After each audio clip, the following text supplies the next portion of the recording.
አይነት ህመም ውስጥ እንዳሉ እናቴን አታየኝም። እናቴን እኔን አታውቅኝም።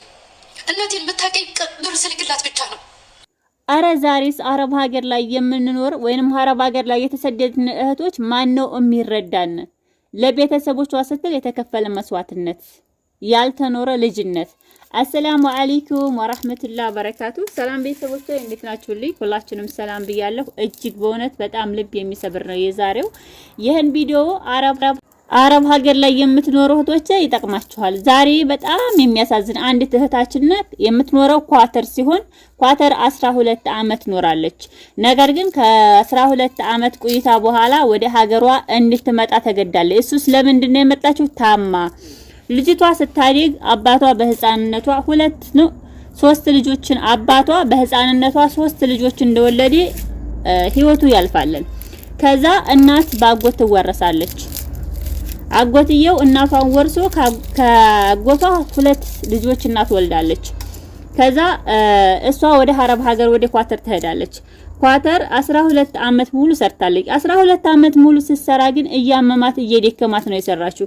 ነገር ግን ወደ ኢትዮጵያ የማትመጣበት ዋናው ምክንያት ምንድነው? አባቷ በልጅነቷ ስለሞተባት እናቷ አጎቷን ስላገባች አጎቷ በጣም ያሰቃያቸውና እንደሚያንገላታቸው ነበረ።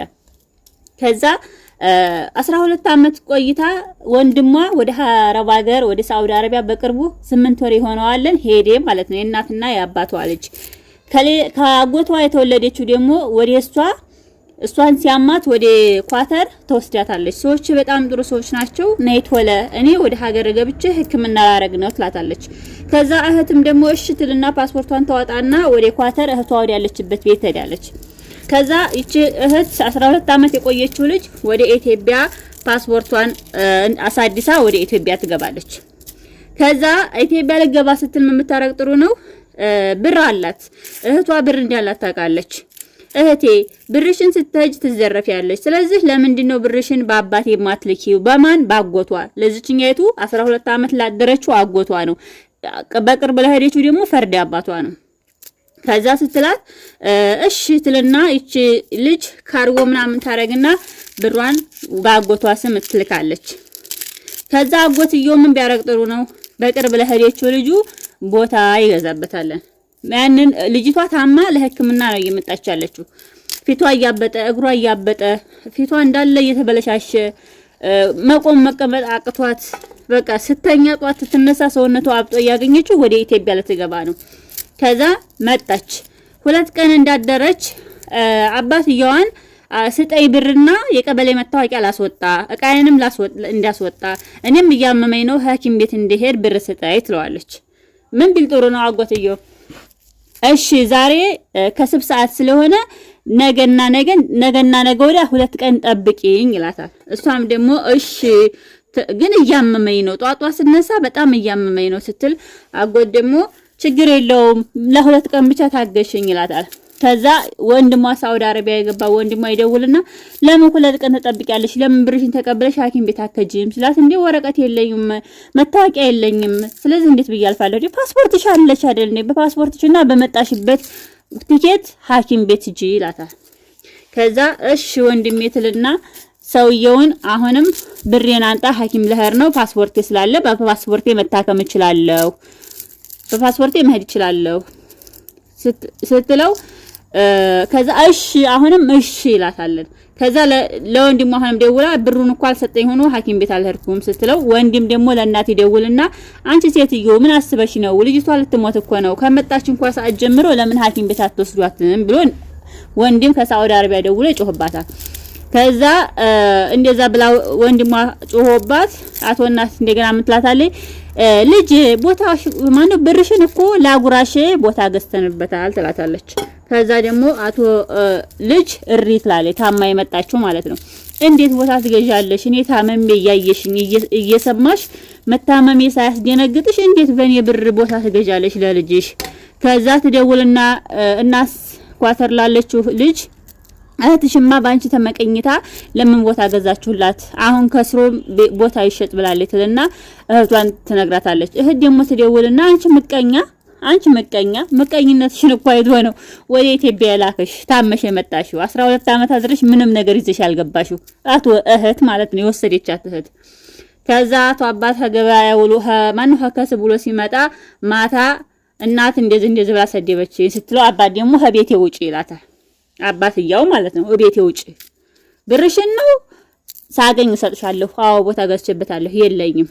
ከዛ ልጅ እሪ ጎረቤት ሽክፍ ብለው ለምንድን ነው ታዲያ ይች ልጅዮ እንደዚህ የምታረጓት? አንቺስ ልጅሽ ቁማ ስለመጣችልሽ አላህን አመስግነሽ ልጅሽ ወደ ሐኪም ቤት አትወስጂም እንዴ?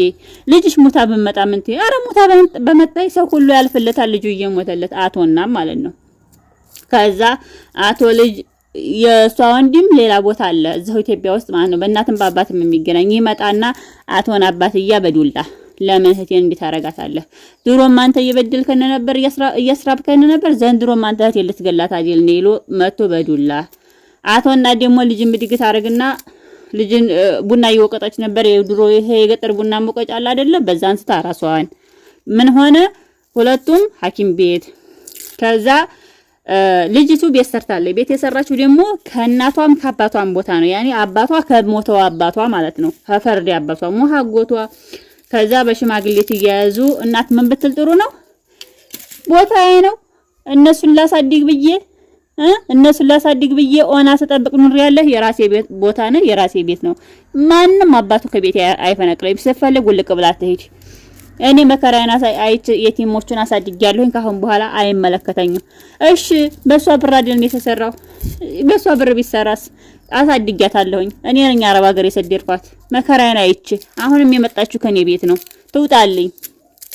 ከዛ የቀበሌ ሽማግሌ ሽክፍ ይልላችሁና የቀበሌ ሽማግሌ ምን ቢል ጥሩ ነው? ልጅቷንማ እንዲህ አድርጋችሁ አትበድሏትም። አንቺም የባልሽ ቦታ ስለሆነ የባልሽ ቦታ ነው፣ እሷም ደግሞ የእናቷ ቦታ ስለሆነ የእናቷ ቦታ ነው። ግን በግማሽ ያባት ቦታ ስላላት ግማሹ ያንቺ ግማሹ ያሷ ይሆናል ብሎ ሽማግሌ ፍርድ። ከዛስ አቶ ልጅ አልቀበልም። ልጅ ሽማግሌ ደግሞ እንደ ወርቃትሽን ከምትቀሪ ይችን አትይጅም ወይ? ለምን ይችን ይዘሽ አታለቅሽም? ብለው ሽማግሌ ይሏታ ማለት ነው። ከዛ አቶ ልጅ ደግሞ እሺ ብላ በሽማግሌ ተሸንፋ ግብት። ከዛ ልጅቷ ሐኪም ቤት ወንድሞቿ ብር ምናምን ብለው የሷ ብር የላከችው ብር የለም፣ ያስቀምጡልኝ ያለችው ገንዘብ የለም። ካርጎ አርጋለይ ካርጎ በመንታውጣ 5 ሳንቲም የላትም። ከዛ ምን ብታረግ ጥሩ ነው? ወንድሟ ከሳውዲ አረቢያ ሄደውና እዚህ ኢትዮጵያ ያለው ወንድሟ ተባብረው ሐኪም ቤት ወስድ ሐኪም ቤት ይወስዷት። አንጀቷ ላይ ክንታሮስ ስር ሰዶባታለን። አንጀቷ በጣም ደርቋለን። የኩላሊት ጠጠር አለባት። ስለዚህ መታከም አለባት። አንጀቷ እንዲርስ የቤት ቅቤና የቤት ማር ጧጧት በባዶ ሆዷ እያቀላቀለች ትጠቀም ብለው ሰደዷት።